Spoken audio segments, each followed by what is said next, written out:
மருத்துவ விதிகளையே மாத்தி எழுதின ஒரு டாக்டரை பத்தி தான் நாம இன்னைக்கு பார்க்க போறோம். அபுபக்கர் அல்-ராஸி.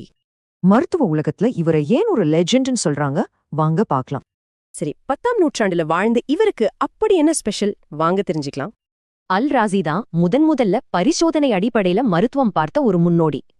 ஒரு ஹாஸ்பிட்டல் கட்டுறதுக்கு சரியான இடத்தை தேர்ந்தெடுக்க அவர் செஞ்ச ஒரு சிம்பிள் டெஸ்ட பாருங்க. பெரியம்மைக்கும் தட்டம்மைக்கும் இருக்கிற வித்தியாசத்தை முதல்ல கண்டுபிடிச்சதே இவர்தான். குழந்தைங்களுக்கான நோய்களை ஒரு தனி மருத்துவத் துறையா மாத்தி அதுக்கு முதல் புத்தகத்தையும் இவர்தான் எழுதினார்.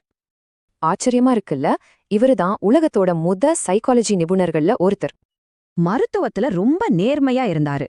பணக்காரங்க ஏழைன்னு பார்க்காம எல்லாருக்கும் மருத்துவம் பார்த்தாரு. ஆனா அவரோட திறமை மருத்துவத்தோட மட்டும் நிக்கல. அவர் ஒரு பெரிய ரசவாதியும் கூட.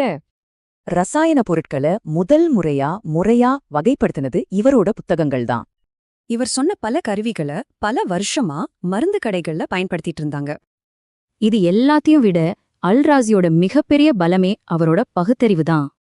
பழைய புத்தகங்கள்ல இருக்கிறத அப்படியே நம்பாம தன்னோட அனுபவத்தை வச்சு மருத்துவத்தையே கேள்வி கேட்டார். ஆனா இவரோட இந்த கேள்வி கேட்கிற பழக்கம் மதம் வரைக்கும் போனதால பெரிய சர்ச்சைகள் உருவாச்சு. இவரோட கருத்துக்கள் பத்தி நிறைய விவாதங்கள் இருக்கு. ஏன்னா இவரை பத்தி சொன்னதுல பாதி இவரோட எதிரிகள் தான்.